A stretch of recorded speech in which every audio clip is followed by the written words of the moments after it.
A flight attendant slapped a black passenger over a policy issue, not realizing he was the owner of the entire airline. What happened next left the cabin frozen in disbelief. He thought a slap would silence the man he looked down on. He didn't realize the person he hit signed every paycheck on that aircraft. Subscribe if you believe arrogance always hits turbulence.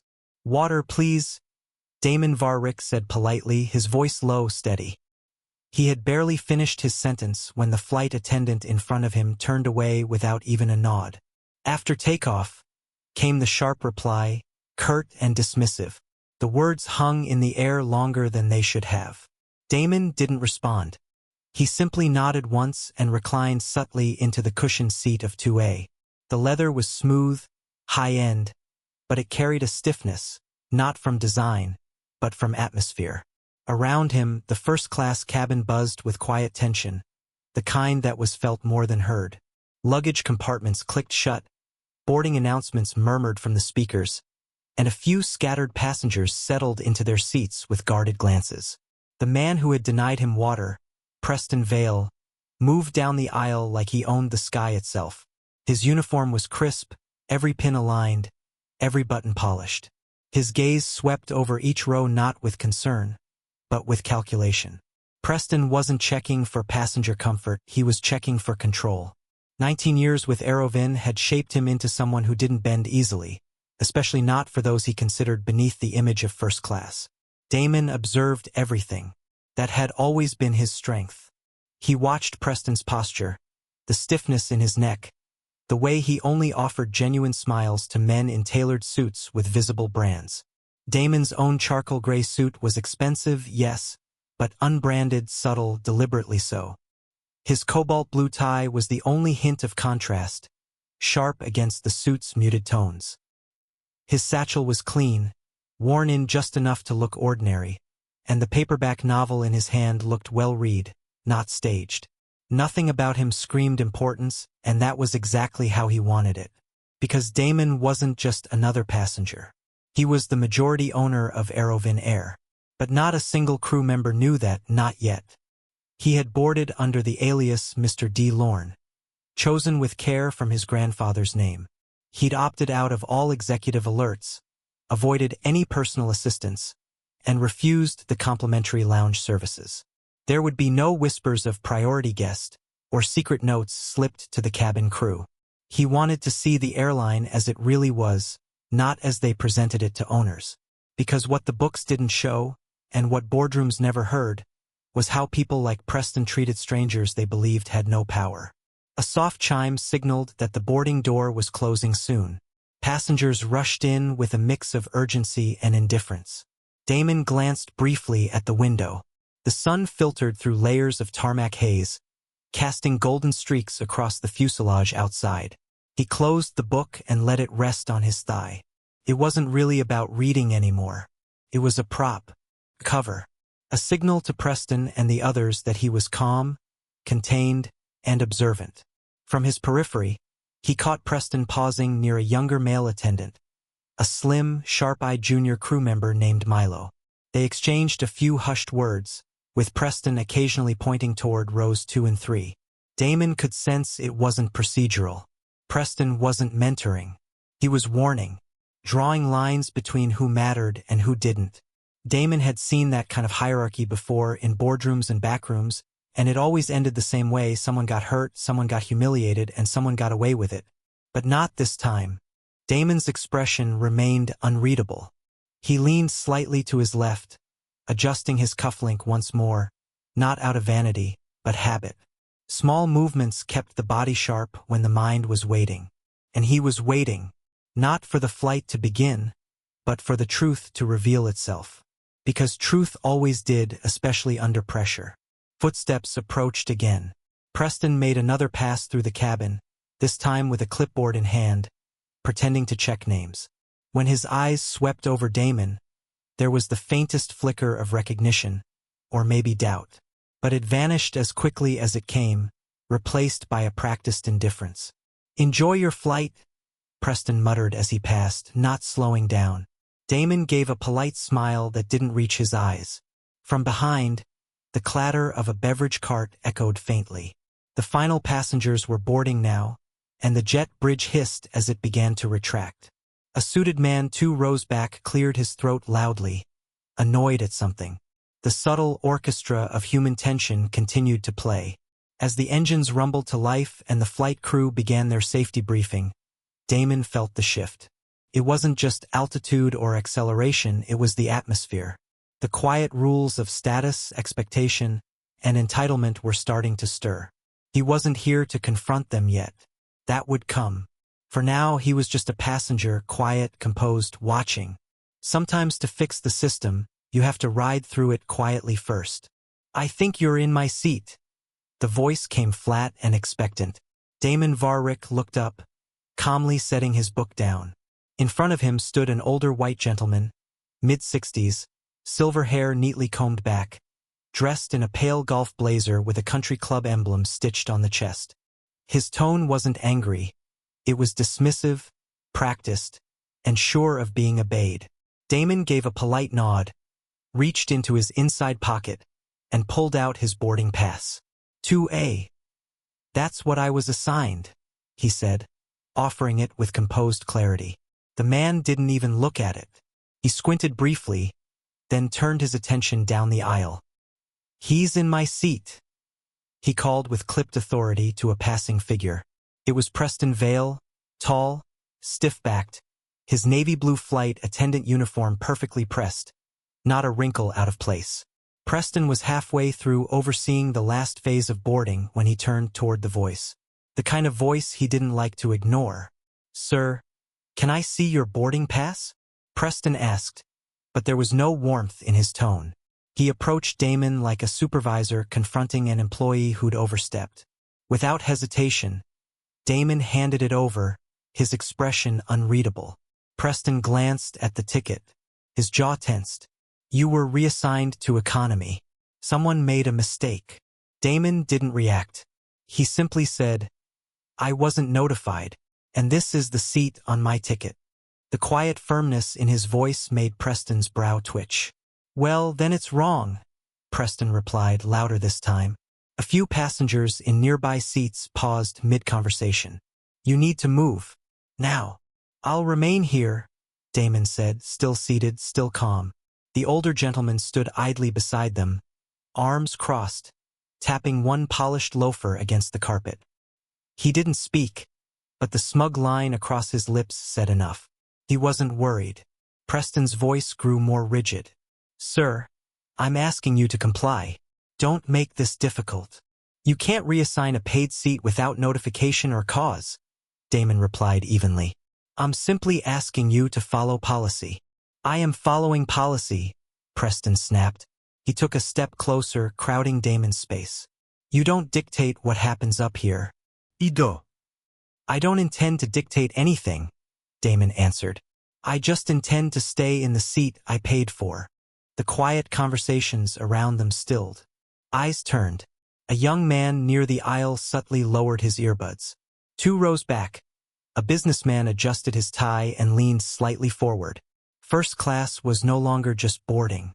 It was watching. Preston took a breath, leaned in. His voice was low but cutting. "You want to make this difficult?" Damon tilted his head slightly. "No. I want you to do your job correctly." Something shifted in Preston's face.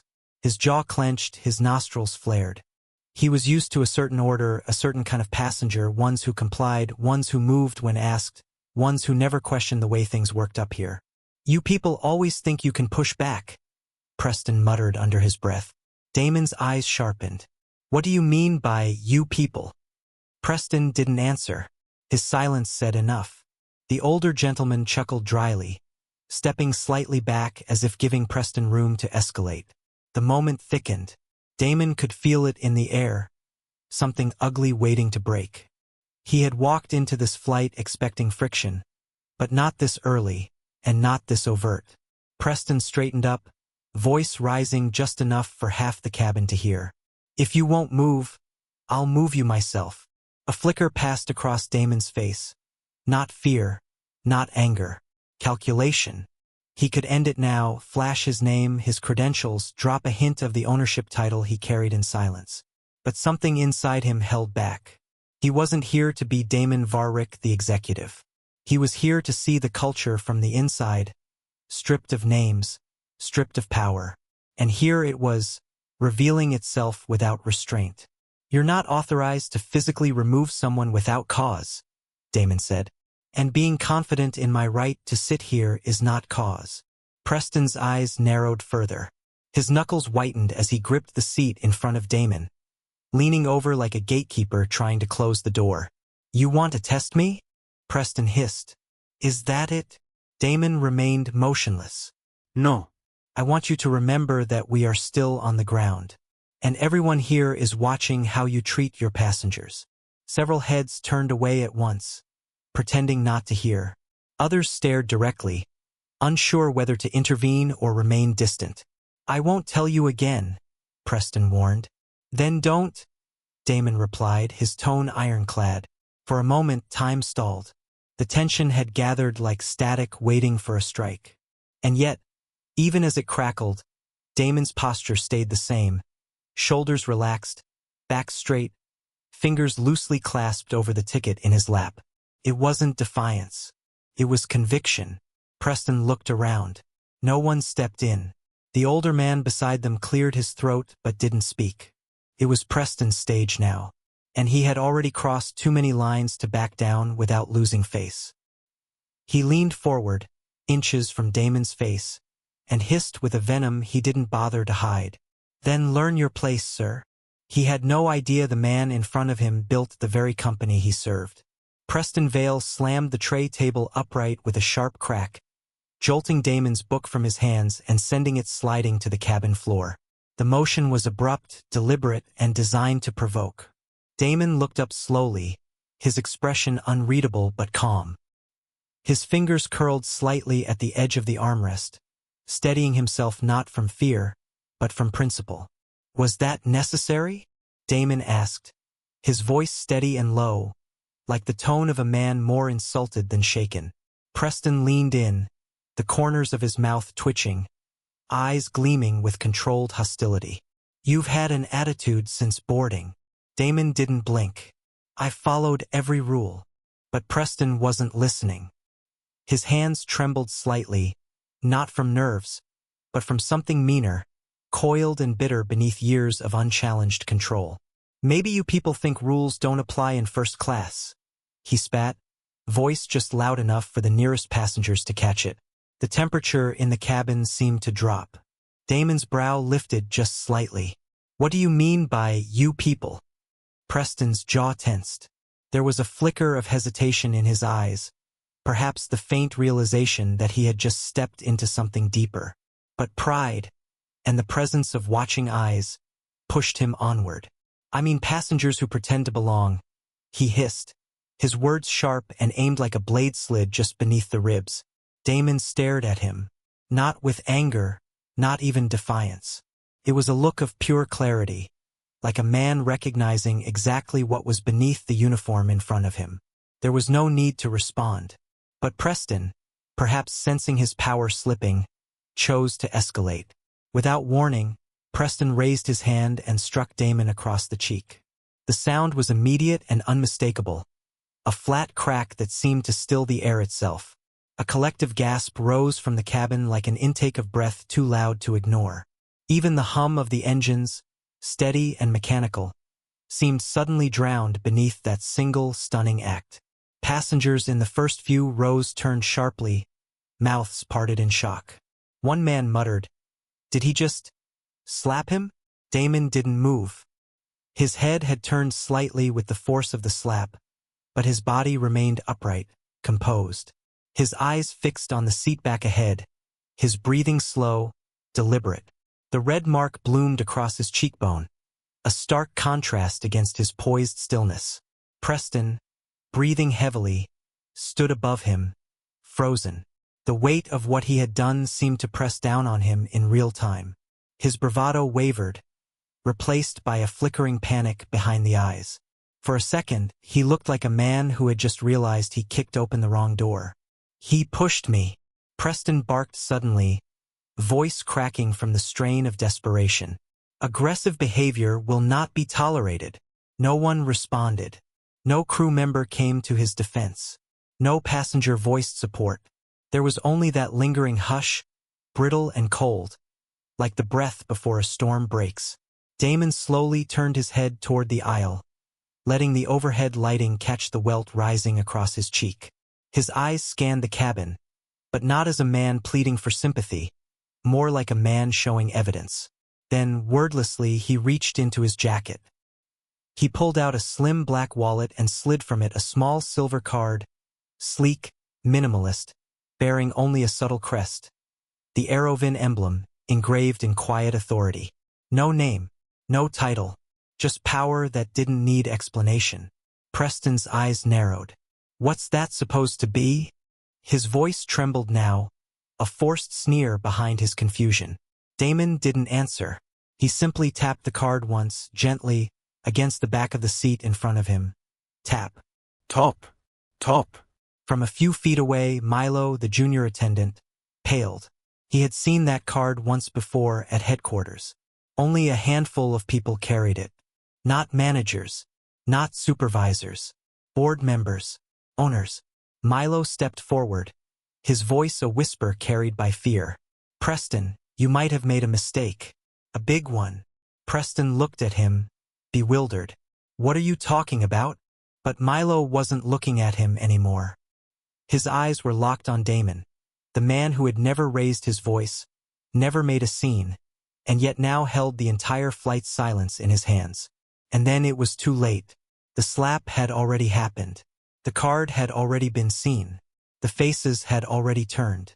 And whatever apology might have mattered had long since expired. But the moment for apology had passed. The sharp sound of the slap cracked through the cabin like a rifle shot. Everything stopped. Conversation, movement, even breath. A stunned silence flooded the first-class section, smothering every whisper and motion like a heavy curtain dropped mid-scene. Passengers froze in place, hands half-raised with glasses, fingers hovering over tablets, eyes wide and locked on seat 2A. Damon Varrick didn't react immediately. He didn't flinch, didn't raise a hand to his face. He simply sat there, still and steady, the left side of his cheek reddening under the soft overhead light. The sting was real, but it wasn't the physical pain that hit him. It was the realization that this man, this uniformed employee of his own airline, had just crossed a line that wasn't supposed to exist. Across from him, Preston Vale stood rigid, his hand still partly extended, as if unsure whether to pull it back or double down. His mouth parted slightly, as if even he couldn't quite believe what he had done. But then instinct kicked in, the old reflex to protect pride rather than truth. "You pushed me?" Preston snapped, his voice louder than it needed to be, sharp with forced authority. He took half a step back, trying to reassert control. "Aggressive behavior will not be tolerated on this aircraft." Damon blinked once. Slowly. The muscles in his jaw didn't move. He didn't speak. He just stared at the man in front of him with an unreadable calm, the kind that unsettled more than rage ever could. From the rows behind him came murmurs. A man in 3C leaned toward his seatmate and whispered, "He didn't do anything. That guy just lost it." But even as uncertainty spread among the passengers, no one stood up. No one intervened. No one questioned the authority Preston had claimed in that moment. Preston adjusted his tie, trying to mask the tremble in his fingers. "I'll file a report," he added, fumbling to regain some semblance of control. Disruptive conduct, verbal and physical. Cabin disturbance initiated by passenger. Still, Damon said nothing. Instead, he turned his head slightly, letting the light from the window fall across the red mark blooming on his cheekbone. The contrast between the bruise and his composed posture was striking, like a wound worn as a statement rather than a weakness. For several seconds, he held that position. Let them look. Let them see. Then, with quiet precision, he reached into the inside pocket of his jacket. No ruse. No dramatic flourish. Just deliberate intent. Out came a black leather wallet. Smooth. Simple. No visible branding. From within, he withdrew a small silver card, about the size of a credit card, but with no printed name or title. Only a raised emblem pressed into its surface. The Aerovin crest. He placed the card carefully on the tray table in front of him and tapped it once, softly, against the seat back ahead. A strange stillness took over again. Not silence this time, but anticipation. Something unspoken shifted. Preston's brow furrowed. He leaned in slightly, squinting. "What's that supposed to be?" he asked, irritation bleeding into his voice. There was a flicker of uncertainty in his tone now, barely there, but present. Damon didn't answer. He didn't have to. 3 steps away, the junior flight attendant Milo froze mid-walk. His tray of unopened drinks rattled slightly as his hands began to shake. He had seen that card before once 2 years ago during onboarding orientation. It had been flashed on a screen in a slideshow titled Corporate Structure and Chain of Command. Only 5 individuals at Aerovin carried it. All were senior board members. Only one of them was rumored to travel anonymously. Milo swallowed hard. He took a cautious step forward and leaned close to Preston, voice low and tight. "You might have made a mistake," he whispered. "A big one." Preston stiffened. "What?" Milo's eyes didn't leave the card. "Only executive board members carry that." For a second, the entire aircraft seemed suspended in time. The background hum of the engines returned to awareness, pressing against the silence like static. Preston looked from Milo to the card, then back to Damon, still seated, still quiet, still unreadable.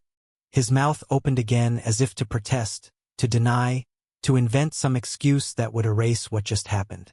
But the weight of that silver card, the hush of passengers still watching, and Milo's unshakable tone held him back. And Damon? Damon didn't move, didn't gloat, didn't threaten. He simply sat with dignity, letting the air grow heavier by the second. The moment for apology had passed. Preston Vale's voice crackled through the intercom, sharp and full of urgency. "I want this passenger restrained until landing. Violent outburst in first class."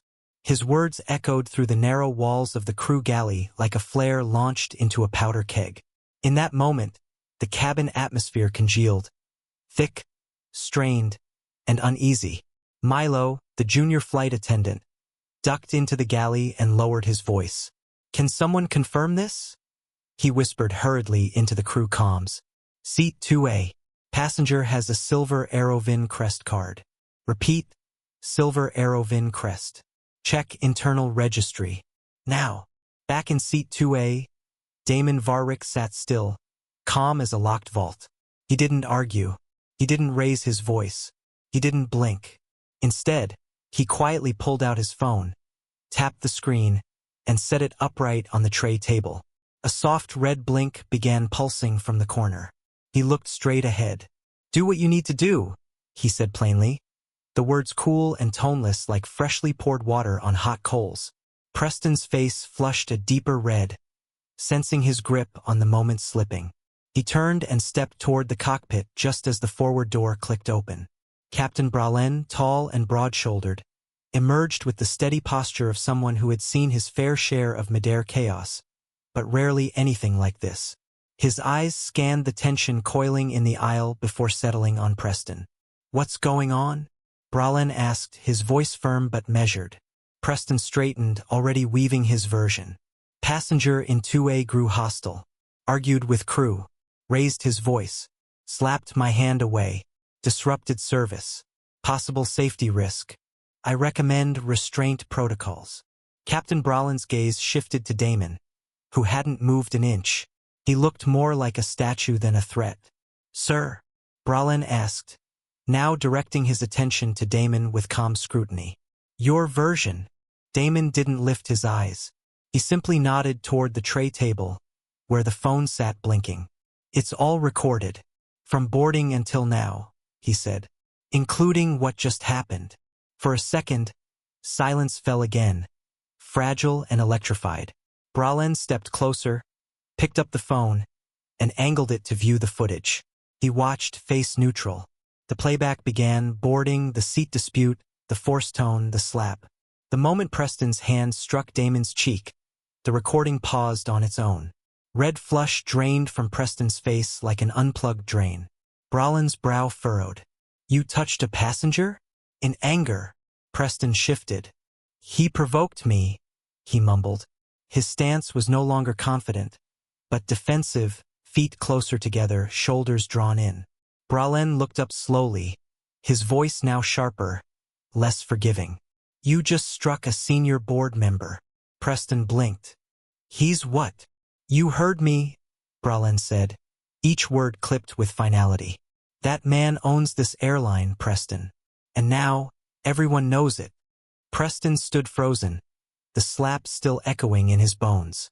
Around him, the cabin had gone still, not with anticipation, but with a quiet, growing judgment that pressed into his chest like cabin pressure. The red mark across Damon's cheek was no longer just an injury. It was a mirror reflecting everyone's silence. Captain Bralen's voice broke through the hush, firm and deliberate as he stepped forward from the galley door. "Go to the rear galley," he said. "You are relieved from service effective immediately. This will be reported to Operations Control upon landing." Preston blinked, as if the words didn't register. His eyes darted to the nearest passengers, seeking a sympathetic glance, a nod, anything to reassure him he still held control. But no one moved. One man adjusted his collar and looked out the window. Another folded his arms, jaw set. Not even Milo, the junior attendant who once took his orders without question, offered a lifeline. Milo stood near the beverage cart, hands clasped tightly in front of him, gaze fixed on the floor. I was provoked," Preston muttered, taking a single hesitant step forward. "You all saw." "Enough," Bralen said, his voice quiet but absolute. "You struck a passenger. That's the line." Still hoping to salvage his dignity, Preston gave Damon one final look. But Damon wasn't looking back. He remained seated, unshaken, his posture steady as stone. He reached for the glass of water Milo now cautiously set before him, the junior attendant's fingers trembling slightly as they touched the tray. Damon accepted it with a nod. "Thank you," he said, his voice low but clear. Milo swallowed hard and nodded back. His face was pale, his mouth dry. He looked like someone who had just witnessed the collapse of a building he once believed was safe. Preston turned away, every step down the aisle feeling like a sentence being carried out. With each row he passed, the silence seemed to grow heavier, pressing on him like guilt made tangible.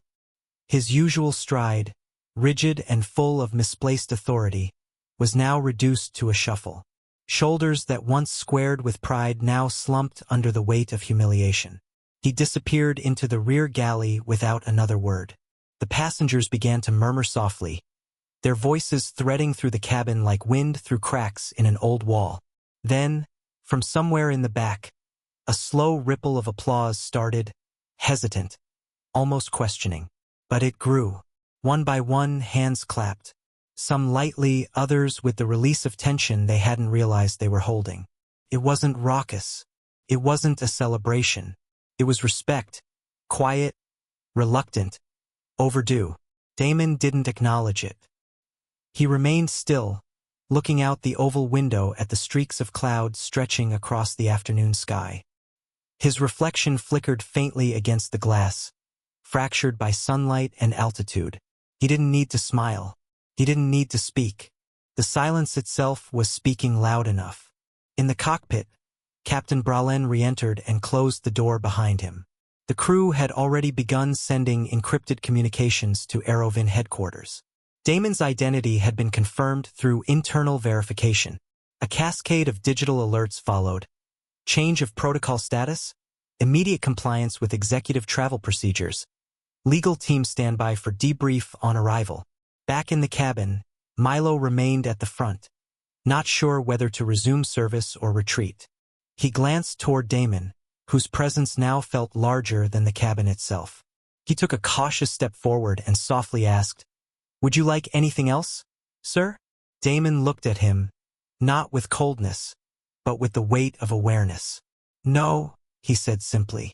This was enough. Passengers nearby overheard. They nodded quietly, the earlier applause now fading into a silence heavier than before. In the rear galley, Preston sat on an overturned crate, his hands buried in his hair, sweat beading along his brow. Every sound outside the curtain felt like judgment. He could hear the faint beeping of cockpit comms, muffled voices, the occasional clink of glass from the meal prep area. But none of it comforted him. He didn't ask what was happening next, because part of him already knew, and the part that didn't was too afraid to ask. As the aircraft cut through the sky, smooth and steady, it was no longer just carrying passengers from one city to another. It was carrying the collapse of a mask, the exposure of a culture, and the quiet rise of something more powerful than rage. Damon closed his eyes for a moment, not out of fatigue, but clarity. He wasn't thinking of revenge. He wasn't thinking of cameras or headlines. He was thinking of every unseen slap, not just of the hand but of dignity. He had taken one today so others might never have to. Outside, the clouds drifted by without urgency. Inside, everyone had heard the sound of turbulence. But the real turbulence had already happened, and it wasn't in the sky. Preston Vale sat hunched on a cold aluminum supply crate in the dimly lit back galley, hands clasped, knuckles white. His navy vest felt suddenly too tight around his chest, damp with sweat. The metallic hum of the engines offered no comfort, only a harsh rhythm to the panic in his chest. He rocked forward slightly, elbows on knees, breathing shallow. His mind raced through a dozen defensive scripts, each one more desperate than the last. "They would have told us," he muttered under his breath, voice cracking. "There's no way he's the owner." No one said anything, but beneath the rehearsals and disbelief, a deeper truth clawed at him. He had made a mistake, a grave one. The curtain parted with a quiet whisper. Milo, the younger flight attendant, stood there, eyes wide but composed. His voice was low and edged with unease. "He built the company from a logistics startup," he said carefully. "Everyone on the internal list knows his face. You didn't." Preston's head jerked up. His eyes, bloodshot now, narrowed with defensive rage. "He was playing games," he snapped, "acting like a regular guy, like a nobody." Milo didn't flinch. "Maybe that's the point." The words hung in the air between them, sharp, simple, irrefutable. Back in first class, Captain Bralen had already dispatched a secure message to ground control.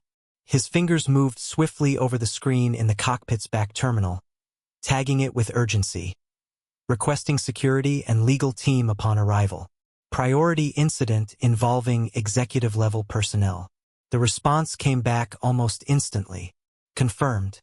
Team will be at Gate 14B. In Seat 2A, Damon Varick's demeanor remained unchanged, calm, watchful, almost eerily still. He didn't fidget, didn't glance nervously around.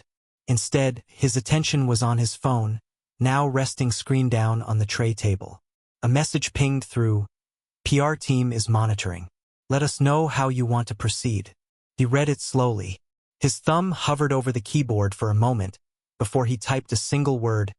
"Wait!" He wasn't done. Not yet. Across the aisle, passengers whispered in hushed voices. Some glanced toward him, others avoided his gaze altogether. The slap, the recording, the silent tension. It had all left a weight in the air that even the altitude couldn't thin.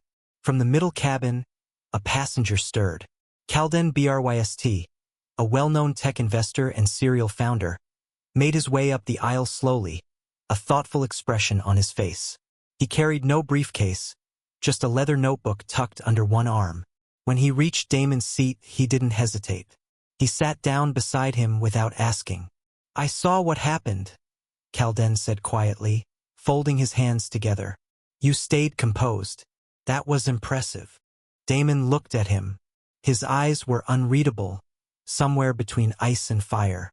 "Composure," he said, "is a language some don't understand until it silences them." Calden smiled faintly, then pulled a card from his breast pocket and held it out between two fingers. "Calden Bryst. I've started a few companies, funded a few more. If you ever want to build something better than this, I'm in." Damon didn't reach for the card. Not right away. He let it hover in the space between them for a moment, letting the offer breathe in the heavy silence of the cabin. Then, finally, he took it with a slight nod and tucked it into his coat pocket without saying a word. From the rear of the cabin, Preston peeked out through the narrow opening in the curtain. His face was pale, lips pressed into a thin line. He couldn't hear what was being said, but he could feel the shift in power like a rising tide. No one was speaking to him. No one was looking to him for direction. He wasn't the authority anymore. He wasn't anything now but the echo of a mistake. Attendant stood. "You'll fix this airline," he said quietly. Damon's voice was low and firm. "It's not about fixing an airline." Attendant tilted his head slightly. "Then what's it about?" Damon looked out the window. The sun was just beginning to crest over the clouds, throwing gold light across the wings. "It's about fixing what people let themselves become when they think no one is watching." Attendant gave a slow nod, then returned to his seat. Inside the cockpit, the instruments glowed softly. Captain Bralin adjusted the altitude dial, then turned to his co-pilot. "Expect company at the gate," he murmured. The co-pilot nodded, glancing briefly over the passenger manifest, now updated with an executive override code flagged next to Mr. D. Lorne. The system had caught up, but the consequences were already flying ahead of the aircraft. Back in the galley, Milo stared silently at Preston, then said, "You should prepare." "For what?" Preston muttered bitterly. "For landing," Milo replied, before drawing the curtain shut once more. The aircraft began its slow descent, engines adjusting pitch, cabin lights flickering into transition mode. But for Damon Varrick, the true descent had already begun, one that had nothing to do with altitude. And from that moment on, nothing about the flight or the people on it would remain the same. Sometimes the aftermath begins before the landing. He raised his hand in anger, shouting orders as the entire cabin froze. If you believe power without respect collapses fast, hit subscribe now. Because dignity speaks louder than rage. The tray clattered slightly as Milo set down Damon's meal, his hands still unsteady. The silence in the cabin was the kind that wasn't just quiet, it was holding its breath. No one dared speak above a whisper. Preston's slap had echoed like a thunderclap, and now that he'd been confined to the rear crew quarters, his absence was as loud as his presence had been. Damon hadn't moved much. He sat calmly, legs crossed, one hand resting near the red blinking phone on the tray table, the other gently turning the corner of his paperback. But he wasn't reading anymore. In economy, a man leaned forward in his seat, brows furrowed. He had salt and pepper hair, a Navy Aerovin badge clipped to his jacket, and a quiet confidence that marked him as someone used to being in control, but not used to being caught off guard. Benton Krell, regional station manager for the Western Corridor, had been reviewing budget reports on his tablet when the commotion in first class drew his attention.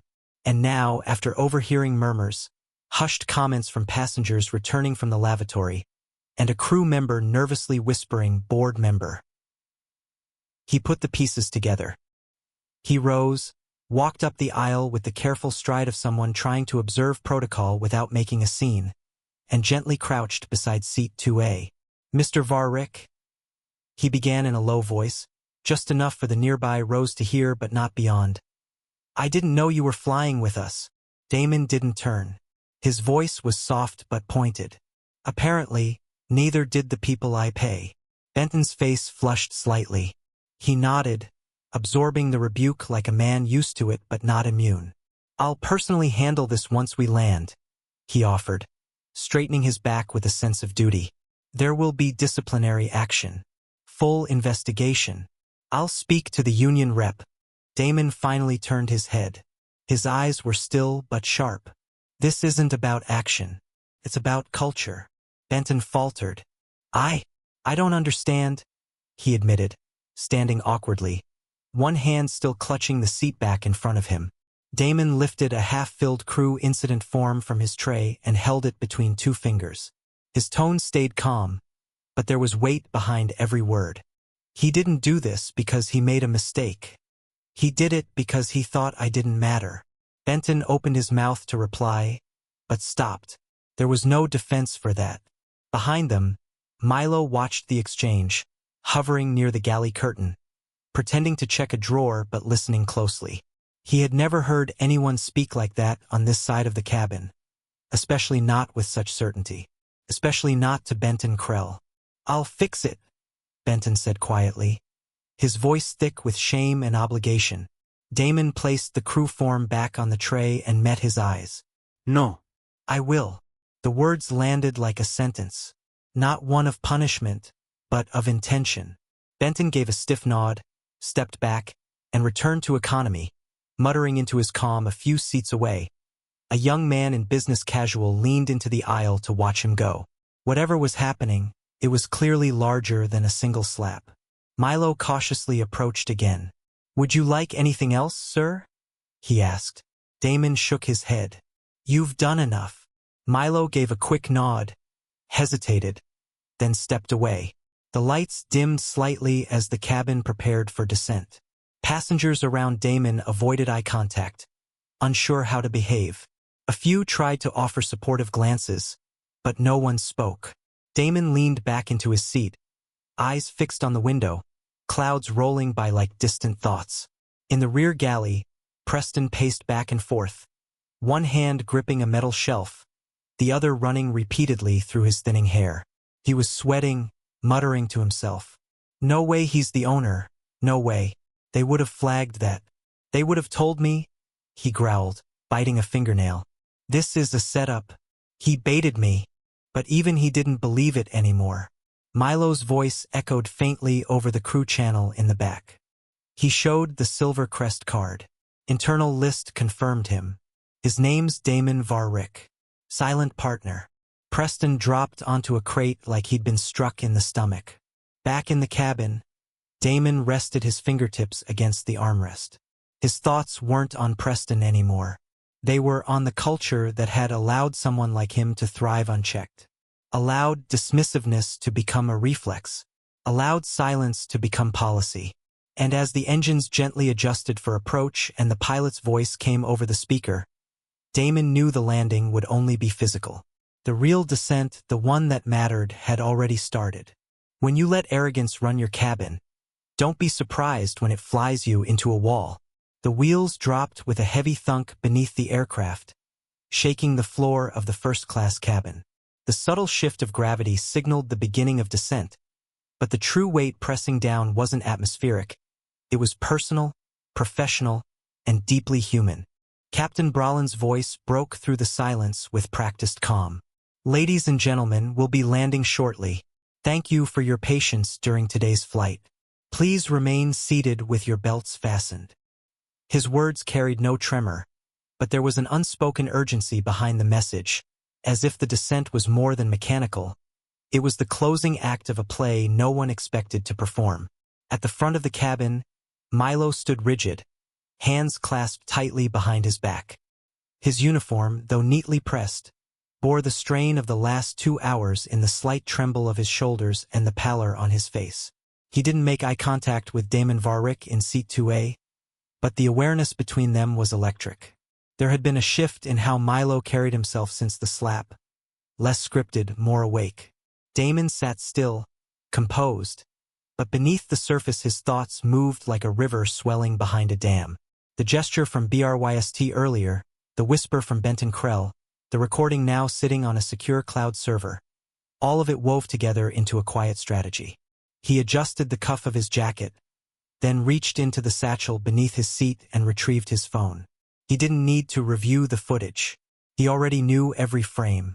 Behind him, several passengers began whispering again, this time not with tension, but recognition. The man in 2A wasn't just another corporate figure. He was the one who hadn't raised his voice but had raised the stakes. Several leaned out into the aisle, hoping to glimpse him better. A few first-class travelers, previously silent, now watched with visible respect.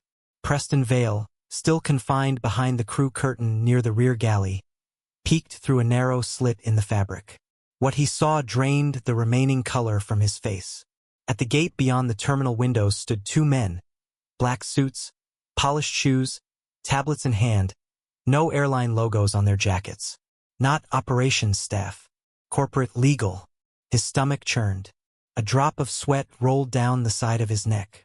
He whispered to himself, "They're here for me." Inside the cabin, Damon rose as the plane touched down. Not hurried, not dramatic, simply certain. The landing gear hissed, and the brakes engaged in a smooth deceleration. As they slowed, scattered clapping began, then grew. A passenger from row 3 leaned into the aisle and gave a firm nod in Damon's direction. Another man across from him, someone who hadn't even acknowledged him during boarding, now reached out with a quiet, "Thank you, sir." Damon nodded slightly but said nothing.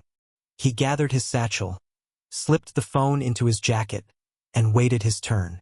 The doors hadn't opened yet. The moment hadn't fully arrived. Calden Bryst stepped into the aisle beside him. "This airline might have just changed today," he murmured. Damon glanced at him, his expression unreadable. "Only if it's willing to remember what seat it forced its own owner to sit in, and why." Calden gave a quiet salute before stepping back. Damon's eyes then landed on Milo. As the first passengers moved toward the exit, Damon paused just before the gate, pivoted, and addressed the young flight attendant in a steady, quiet voice. "You were honest when it mattered. That's rare. Don't lose it." Milo swallowed hard. His voice, small but genuine, replied, "I didn't know who you were." Damon gave the faintest of smiles, just enough to make it personal. "Now you do." Then he stepped forward, out of the aircraft, into a terminal corridor lit not just by overhead lights but by camera flashes, legal observers, and a wall of stunned corporate faces who had finally, reluctantly, recognized the man they dismissed as a passenger. At the rear, Preston was led off the plane separately, through the service exit. No applause. No stares of admiration. Only 2 ground supervisors walking silently on either side of him, their expressions cold and procedural. He glanced once over his shoulder at the aircraft as the door sealed behind him, as if hoping for some reversal, some last-minute reprieve. But none came. Some people land softly, others crash into the truth. 2 days later, the headline erupted like a thunderclap across business networks, igniting screens with one line that couldn't be unseen. Aerovin owner slapped by own flight attendant while undercover. It hit the news cycle at 7:02 a.m. Eastern. By 7:07 it was trending, and by 8 o'clock it had breached global markets, traveling faster than the slap itself. Every outlet had a variation. Some leaned into the scandal, others the irony, and a few dared to touch the race and power dynamics now spilling across corporate boardrooms. But all of them had one common detail: the footage. The phone video wasn't grainy. It was crisp, too crisp to deny. From the moment Damon Varrick was ordered to move, to the exact second Preston Vale's palm struck his cheek, the sequence unfolded in perfect clarity. His silence, the crew's hesitation, the surrounding passengers frozen, the red mark on his face under cabin light. But the footage hadn't been released by Damon. Inside Aerovin's headquarters, a junior analyst named Nolan Treffler sat at his desk, sleepless and trembling. He had reviewed the internal investigation files, including the footage pulled from Damon's seat. He wasn't authorized to download anything, but when he saw the slap, heard the tone, and watched Milo hesitate while Preston's words slithered out, something inside him clicked. He waited until the office was nearly empty. Then, he transferred the file to a blank thumb drive and uploaded it from a library Wi-Fi 3 blocks away. By the time Aerovin's executive team found out, the clip had been reshared over 1.3 million times. The public reaction was volcanic. Protesters began gathering outside regional hubs, in Sylvanport, Kellen Heights, and Port Helen. Some wore shirts that read 2A. Others simply held signs, "We see you."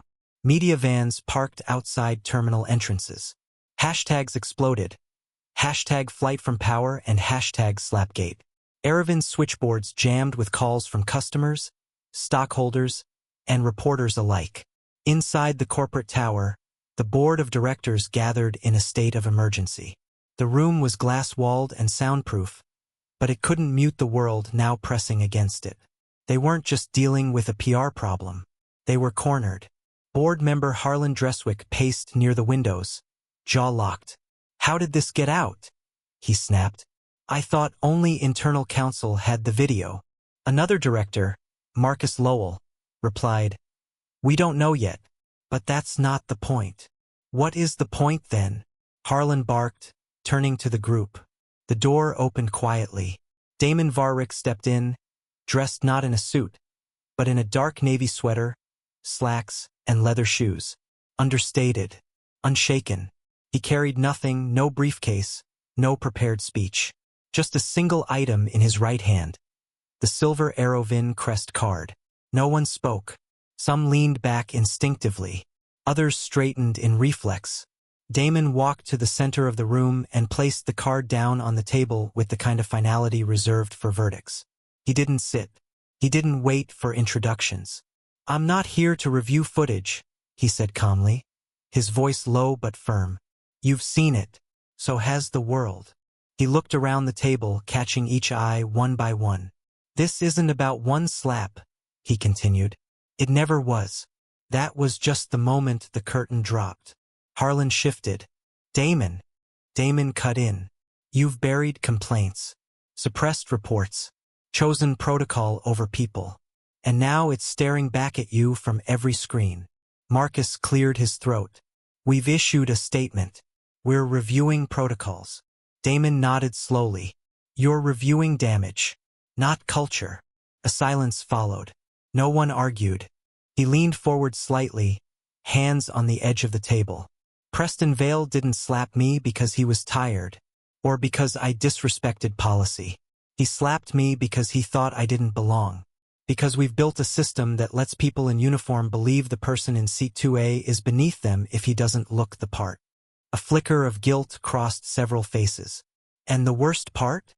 Damon added, "Isn't that it happened. It's that everyone else watched it happen and waited for permission to react."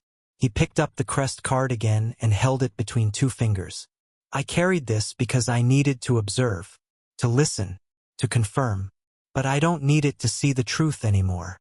His voice hardened, just slightly. "This company has flown blind for too long. Eyes open, mouths shut. That ends now." He turned to leave, then paused. "You want to know how to stop a slap from becoming a scandal?" His gaze swept the room. "Start by hiring people who'd never raise their hand in the first place. And promote the ones who speak before the silence becomes violence." The door clicked behind him as he exited, the silence inside louder than any apology. And behind the frosted glass, his final words lingered, etched into the room like jet trails burned across a winter sky. "This isn't about one slap. This is about the permission you've given the culture to slap people every day without cameras. It's time we stop flying blind." Damon stood in the center of the Aerovin boardroom, the slap still echoing, not on his cheek, but across the spine of the company. He didn't pace, didn't raise his voice. Instead, he placed the silver Aerovin crest card flat on the polished oak table, his fingers still resting on it as he spoke. "This isn't a PR failure," he said, voice level, eyes cutting through the seated executives. "This is a structural failure. We didn't hire the wrong man. We built a system that rewards him." The room was silent. No one interrupted. No one dared. The very next morning, Damon began. Preston Vale's termination paperwork was processed before sunrise. No public ceremony. No last-minute defense. Just a quiet email labeled finalized. Damon didn't watch it go out. He had already moved on to the next fire. He summoned the Regional Operations Committee, 9 men in crisp suits who had long operated with unchecked authority over hiring, crew evaluations, and passenger flagging systems. They arrived expecting a strategy session. Instead, Damon slid a stack of folders across the table. "These are your replacements," he said. "Effective immediately." The room bristled. One of the committee members, a balding executive named Haldren Goss, leaned forward. "You're dissolving the ROC? Without board vote?" "I am the board," Damon said simply. "And your decisions cost us more than money. They cost us trust." In the files were the profiles of 12 new field agents, diverse, tenured, and previously unheard voices. Former gate agents, mechanics, a dismissed whistleblower who had once flagged Preston's behavior and been quietly let go. Damon didn't explain his choices. He didn't need to. One of the former committee members tried to argue protocol. Damon cut him off. Your protocol nearly destroyed us. We're done pretending bureaucracy is a shield. In the following days, Airline's culture didn't just bend. It trembled. Employees noticed subtle shifts. Internal memos were rewritten in plain language. Senior managers were seen sitting through crew briefings, not above them. And at the heart of it all was a new program, Seat 2A. Every Airline employee, from pilots to shareholders, was required to complete it. The simulations were immersive and raw. Flight attendants were asked to board wearing street clothes and navigate a day as economy passengers with randomly triggered delays and dismissive crew. Executives were seated next to crying babies without choice, asked to remain patient through manufactured indignities. The point wasn't to embarrass. It was to feel, to confront what so many had learned to ignore. Damon personally oversaw the first run. In one simulation, a young trainee who had once idolized Preston was assigned the role of a customer denied boarding. He was left outside the gate, watching as others passed him with dismissive glances.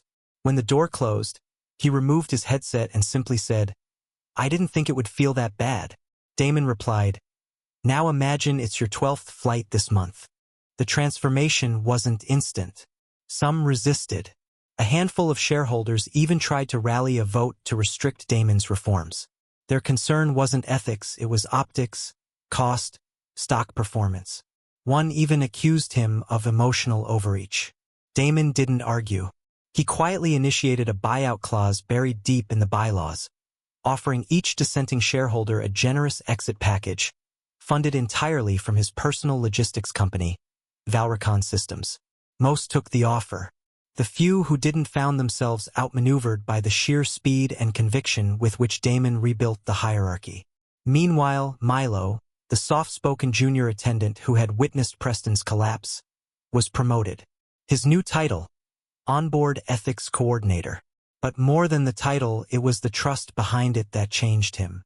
In uniform, he now moved with a quiet confidence. Crew whispered his name with both respect and caution. He wasn't there to punish. He was there to remind. In one of his first training sessions, Milo stood before a group of newly hired crew. He didn't speak about policies or manuals. Instead, he played the 3-minute video from Damon's phone, the slap, the silence, the moment that changed everything. Then he turned to the class and said, "That seat could have been any of us.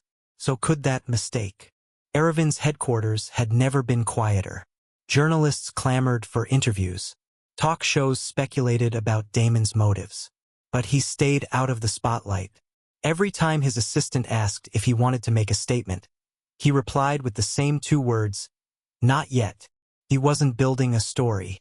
He was dismantling a machine. He walked the halls of the headquarters alone at night, sometimes pausing at the employee recognition wall.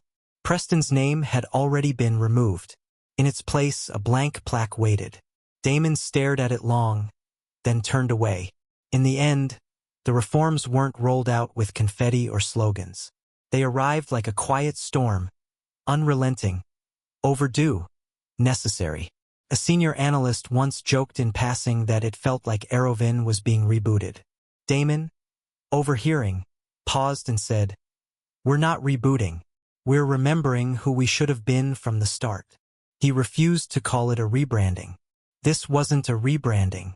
This was a reckoning. When silence costs dignity, words become currency. Back again. Milo's voice carried a mix of disbelief and quiet relief as he looked up from the check-in tablet. Damon Varrick stood across from him at gate 42B, no longer the polished executive in a cobalt tie, but a man in simple jeans, a charcoal pullover, and sneakers that had seen long walks. He had returned not with headlines or boardroom strategy, but with quiet intent. The lighting in the terminal was softer than he remembered, or maybe his eyes were simply sharper now. He gave a small nod. "Wanted to see how the air feels after a storm." Milo smiled faintly but didn't press further. He looked healthier, less tense, more in control. There was a subtle badge on his collar now. Onboard Ethics Coordinator. A title earned in silence, not sought in ambition. Damon took a slow breath as he stepped aside, observing the rhythm of the gate area. There was no crowding, no impatience, no curt exchanges between passengers and staff. Every movement felt deliberate, respectful. Gate 42B, just 3 weeks ago, had been a theater of humiliation. Today it was quiet, almost reverent. Pre-boarding was called. No rushed announcements. No artificial pelaitnis. Just process. Damon scanned his digital boarding pass and walked through the gate, unnoticed by most, exactly as he preferred it. Inside the cabin of Flight 712 to Port Helen, he took his seat mid-plane, not first class this time, not even business. Row 14, aisle seat. The upholstery smelled freshly cleaned. The flight attendants moved with professionalism, and though Milo wasn't on this route, Damon noticed their demeanor echoed his influence. Not perfect, not polished, but aware. Present. As the engines roared and the aircraft lifted, Damon closed his eyes, not in exhaustion, but in reflection. It was the first flight since the slap where he wasn't bracing for something to go wrong. He didn't know whether to call that progress or simply pause. 2 hours later, they touched down in Port Helen.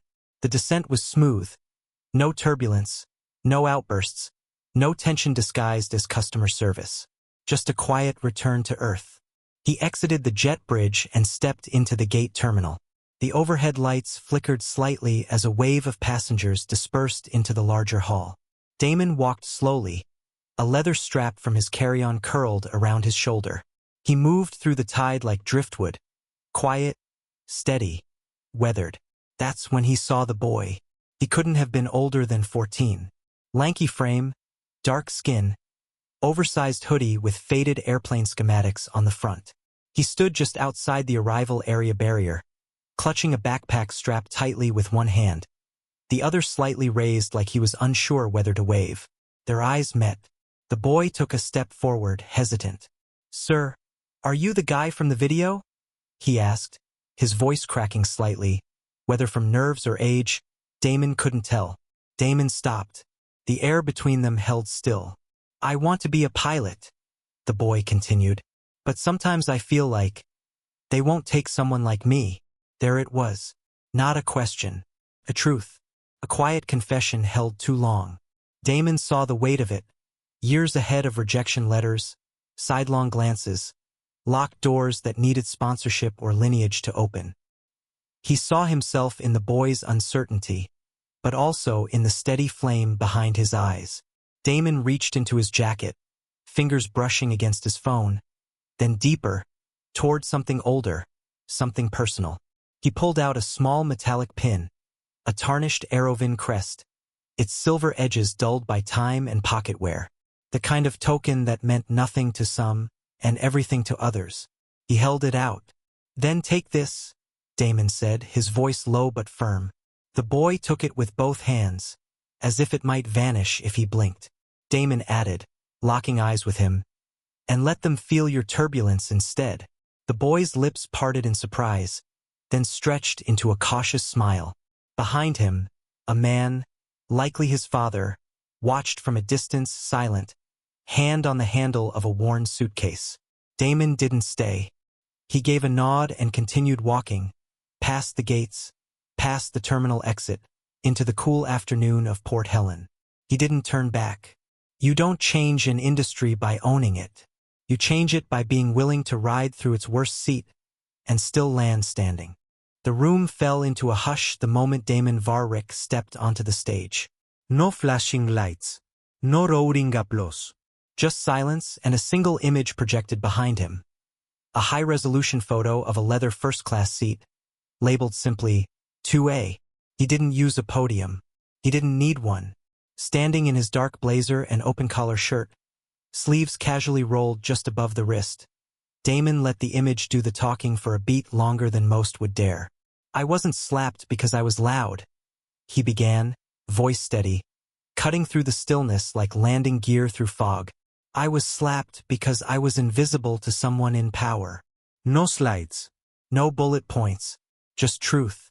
The audience, corporate leaders, ethics officers, HR directors, and a few wary airline executives shifted in their seats. They had all read the story. Many had dissected the video, replaying it in boardrooms as cautionary tale or PR nightmare. But they hadn't heard from him. Until now. I sat in 2A with a paperback in my hand and a boarding pass that matched the seat. That was all it took to become a threat. He paused, scanning the room.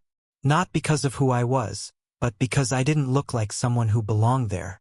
That seat, he turned slightly, motioning to the photo, became a mirror. For him. And for all of us. He didn't need to say Preston's name. He didn't have to explain the slap again. Everyone knew. That wasn't the point.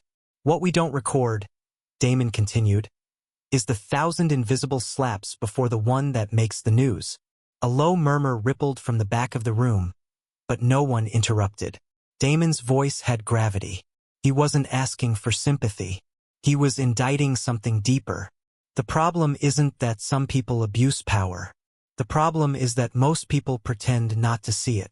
One executive, seated toward the front, shifted uncomfortably. Damon caught it. He tilted his head slightly. I see a few of you adjusting your name badges. Don't worry. This isn't about embarrassment. It's about accountability. Because the question isn't whether Preston Vale slapped me. The question is, who taught him that he could? He let the silence answer itself. From the far side of the auditorium, a young ethics officer whispered to his superior. He's not giving a speech. He's handing out a mirror. Damon walked toward the edge of the stage. Some of you are thinking this won't happen at your company. That your culture is different. That your team would never. I was one of you once. I believed it too. He took a breath. Not heavy, not dramatic, measured. You don't stop injustice by publishing values on a website. You stop it by making sure no one in your company ever thinks someone in 2A doesn't matter. The projection behind him shifted slightly. The seat faded into the background, replaced by a still from the flight video. Damon seated, calm, mid-slap, a freeze frame of insult and dignity colliding. He didn't look at it. The next generation doesn't need more CEOs, Damon said quietly. They need fewer people pretending they don't see the seat beside them. He turned and walked off stage as the first wave of applause began. He didn't wait for it to swell. He didn't look back. Later that night, Damon returned to his quiet home office, dimly lit by a desk lamp and the fading amber hue of a sunset through the window. He opened the top drawer and pulled out the silver Aerovin crest card, the one that had once silenced a cabin. He turned it over in his hand, then slowly placed it inside the drawer. In its place, he set a small folded paper.